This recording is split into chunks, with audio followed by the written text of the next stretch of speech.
Di balik seragam yang gagah, ada rahasia-rahasia gelap yang tak pernah terungkap.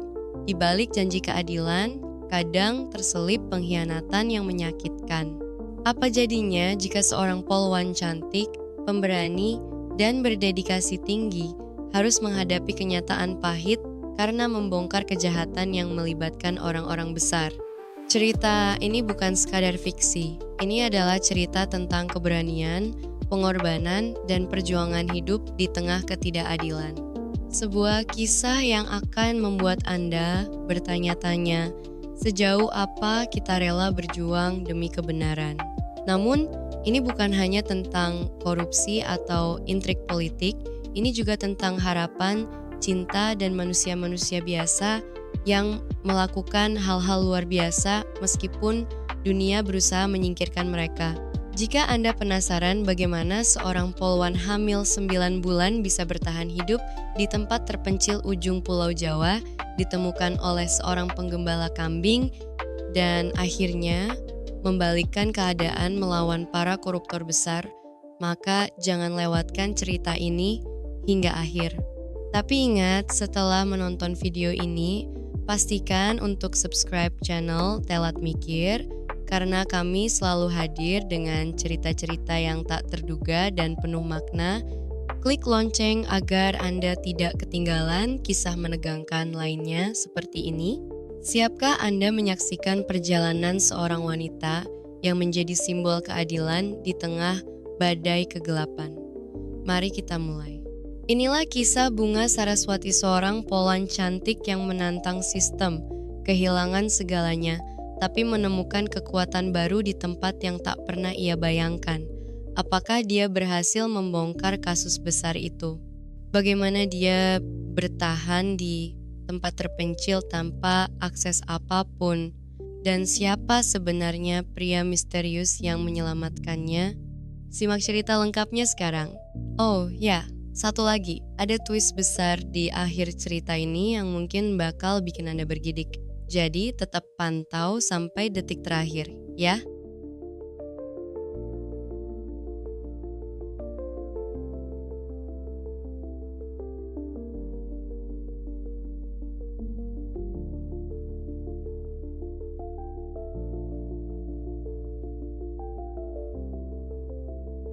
Matahari mulai tenggelam di balik gedung-gedung tinggi kota metropolitan. Di sebuah ruang sidang internal kepolisian, suasana tegang memenuhi udara.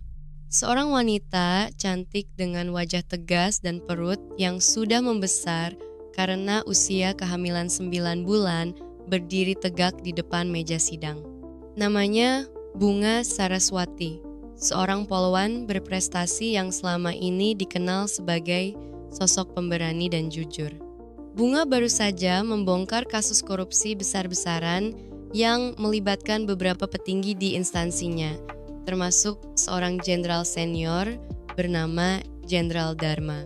Bukti-bukti yang ia kumpulkan sangat kuat, namun sayangnya sistem tak berpihak padanya.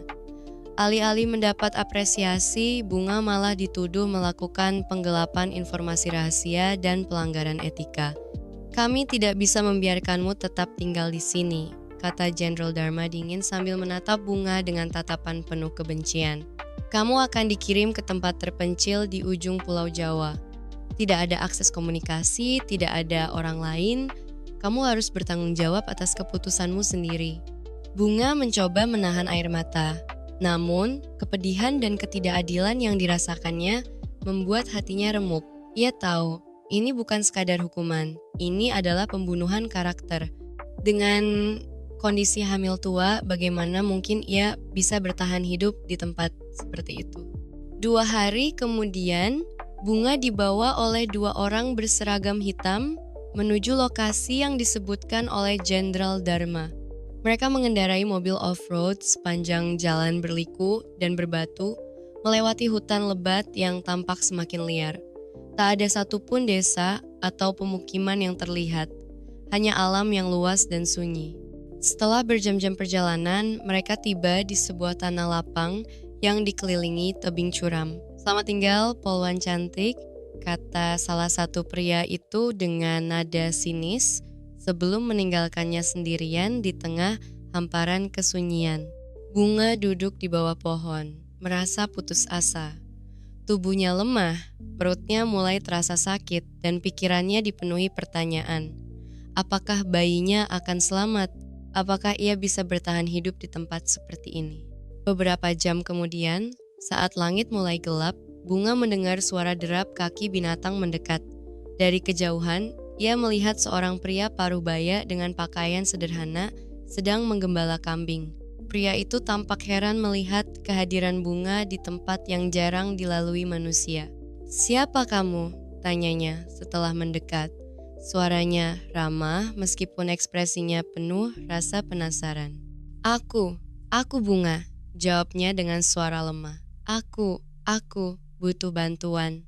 Pria itu, yang kemudian memperkenalkan diri sebagai Pak Rudi, segera membantu Bunga masuk ke dalam gubuk miliknya. Meski sederhana, gubuk tersebut cukup layak untuk tempat berlindung.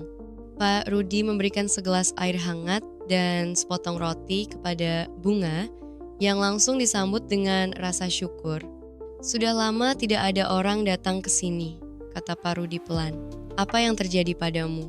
Bunga menceritakan semua kisahnya kepada Pak Rudi dari pengungkapan kasus korupsi hingga pengkhianatan yang dialaminya.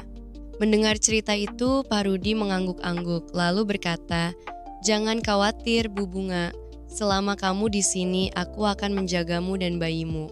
Hari-hari berikutnya dihabiskan Bunga bersama Pak Rudi. Meski awalnya ragu, ia akhirnya merasa nyaman dengan kebaikan pria tua itu.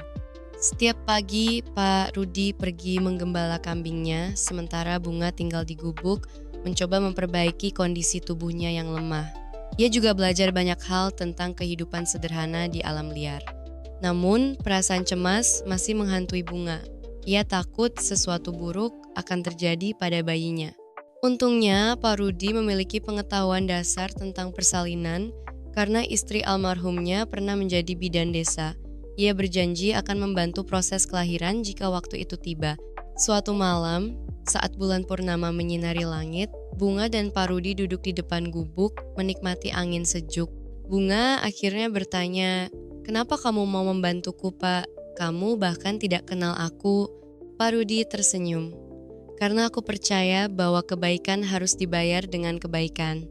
Jika aku tidak membantumu, siapa lagi yang akan melakukannya?" Perlahan-lahan, ikatan batin antara keduanya semakin erat.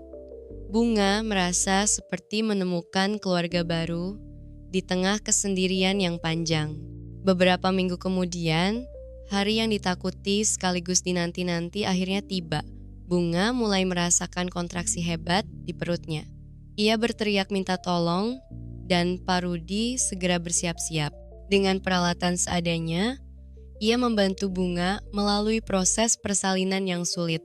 Setelah beberapa jam penuh ketegangan, tangisan bayi menggema di udara malam. Bunga menangis bahagia, sementara Pak Rudi tersenyum lega.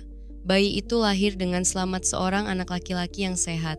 "Terima kasih, Pak Rudi," kata Bunga dengan suara bergetar. "Tanpamu, aku dan bayiku mungkin tidak akan selamat." Pak Rudi hanya mengangguk, matanya berkaca-kaca. "Ini anugerah Tuhan, Bu Bunga. Biarlah dia menjadi harapan baru bagi kita semua." Beberapa bulan berlalu, Bunga semakin kuat dan mandiri. Ia mulai membantu Pak Rudi mengurus kambing dan belajar lebih banyak tentang kehidupan pedesaan. Sementara itu, bayinya tumbuh menjadi anak yang sehat dan lincah. Namun, meski damai, Bunga tak pernah melupakan janjinya untuk membongkar kebenaran tentang kasus korupsi yang telah menghancurkan hidupnya. Suatu hari, saat sedang berjalan-jalan di tepi sungai, ia menemukan sebuah telepon satelit tua milik seorang pendaki gunung yang tersesat. Ini adalah kesempatannya.